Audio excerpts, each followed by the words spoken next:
ঘুমের মধ্যে মেয়েটি হঠাৎ ফোনের রিংটোনে চমকে ওঠে। সে হাত বাড়িয়ে ফোনটা বন্ধ করতে গিয়ে হঠাৎ হাত ফসকে যায়। ফোনটা মেঝেতে পড়ে যায়, আর ফোনের স্ক্রিনটি তখন ফেটে যায়। কিন্তু সেদিকে খেয়াল না করে সে ফোনে কথা বলা শুরু করে। তাকে তার বেস্ট ফ্রেন্ড ফুপেই ফোন করেছে এবং বলছে সে তাকে নিতে আসছে। এ কথা শুনে মেয়েটি খুশি হয়ে যায় এবং রেডি হতে থাকে। মেয়েটির নাম সিথুমো, কিন্তু সবাই তাকে মোমো নামে ডাকে। তার ইচ্ছা ছিল অ্যাডভার্টাইজমেন্ট সেক্টরে পড়ালেখা করা, কিন্তু তার ফ্যামিলির কারণে সে এই সাবজেক্টে পড়ছে। আর এই হলো তার বেস্ট ফ্রেন্ড ফুপেই। আজ ফুপেই তাকে একটি ইন্টারভিউতে নিয়ে যাওয়ার জন্য এসেছে। মোমো ফুপেইর সাইকেলে উঠে পড়ে এবং সেখানে যাওয়ার জন্য রওনা হয়। কিন্তু মাঝপথে ওই নামে একটি ছেলের সাথে তাদের সাইকেল ধাক্কা খায় এবং মোমোর ড্রেসটি সাইকেলের সাথে আটকে যায়। ওই তার ড্রেসটি সাইকেলের চাকা থেকে ছাড়িয়ে দেয়, এতে মোমোর ড্রেসটি ছিঁড়ে যায়। এরপর তারা আবারও ইন্টারভিউ দেওয়ার জন্য রওনা দেয়া। কোম্পানিতে পৌঁছে মোমো আর ফুপেই ওয়েট করতে থাকে। তখন ফুপেইর কিছু বন্ধুরা তাকে ফোন দিয়ে গেম খেলতে ডাকে। ফুপেই প্রথমে তাদেরকে মানা করে দিচ্ছিল কারণ সে মোমোর সাথে থাকতে চায়। কিন্তু বন্ধুরা বারবার জোর করাতে সে মোমোর কাছ থেকে বিদায় নিয়ে গেম খেলতে চলে যায়। এদিকে ওই স্কুলে এসেছে পরীক্ষা দিতে। আজ তার ইম্পর্ট্যান্ট পরীক্ষা। এই পরীক্ষা সে যদি ভালো করতে পারে তাহলে সে তার অনেক পছন্দের একজন প্রফেসর এর ক্লাসে সিলেক্ট হতে পারবে।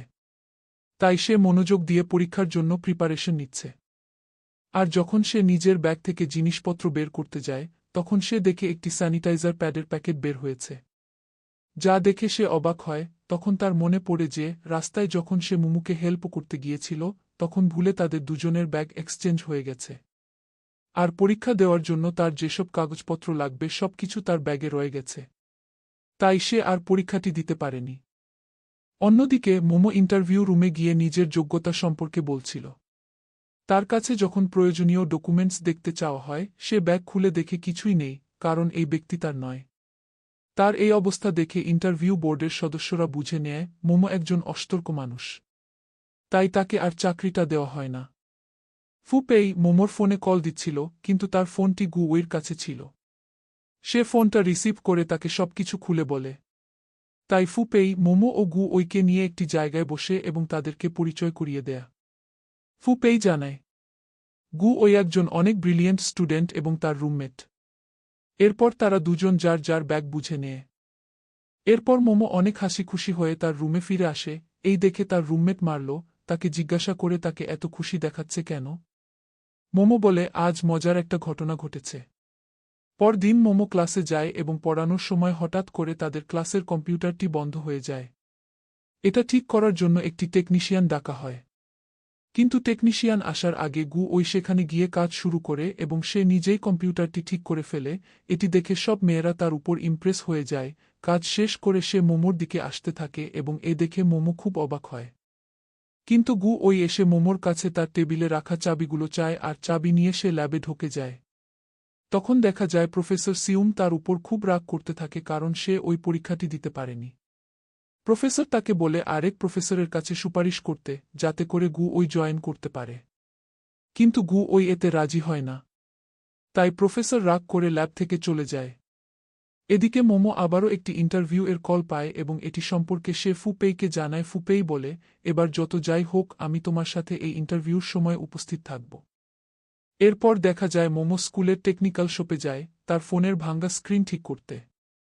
শপে ঢুকে সে দেখে ওইও সেখানে এসেছে তার ফোনের কিছু কাজ করানোর জন্য। দোকানে থাকা মেয়েটি তাদেরকে বলে সে এখন অন্য একটি কাজে ব্যস্ত, তাই তাদের ফোনগুলো ঠিক করে দিতে তার কিছু সময় লাগবে। ওই তখন মেয়েটিকে বলে যন্ত্রপাতিগুলো দাও, আমি নিজেই নিজের ফোন ঠিক করে নিব। মেয়েটি যন্ত্রপাতিগুলো দেওয়ার কিছুক্ষণের মধ্যে ওই নিজের ফোনটা ঠিক করে ফেলে এবং মোমোর কাছ থেকে জোর করে তার ফোনটি নিয়ে সেটি ও ঠিক করে দেয়া। ওই এর এত ট্যালেন্ট দেখে দোকানে থাকা মেয়েটি তার নাম্বার চেয়ে বসে। কিন্তু সে নাম্বারটা না দিয়ে সেখান থেকে চলে যায়। এরপর দেখা যায় মোমো ক্লাস শেষ করে ফুপেইর জন্য অপেক্ষা করছে কারণ আজ তার ইন্টারভিউ দিতে যাওয়ার কথা। তাই সে ক্লাস শেষে ফুপেইর জন্য অপেক্ষা করছিল, কিন্তু ফুপেইর কোনো খোঁজ নেই।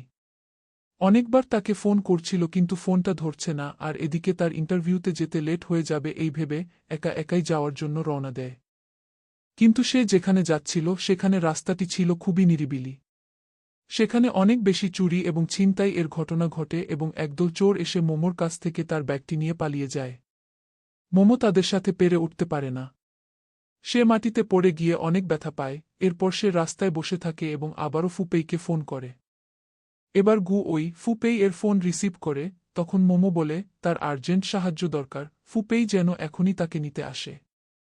গু ওই আশেপাশে কোথাও ফুপেইকে না পেয়ে মোমোকে নেয়ার জন্য নিজেই চলে আসে। মোমো তাকে দেখে অবাক হয়ে যায়। গু ওই মোমোকে যত্ন সহকারে ট্যাক্সিতে উঠায়। সে ড্রাইভারকে বলে হসপিটালে নিয়ে যাওয়ার জন্য। কিন্তু মোমো বলে আমি তেমন কোনো ব্যথাই পাইনি। আমাকে হসপিটালে নিয়ে যেতে হবে না। গু ওই তখন তাকে এই ব্যথা থেকে বড় কোনো বিপদ হবার ভয় দেখিয়ে তাকে হাসপাতালে নিয়ে যায়।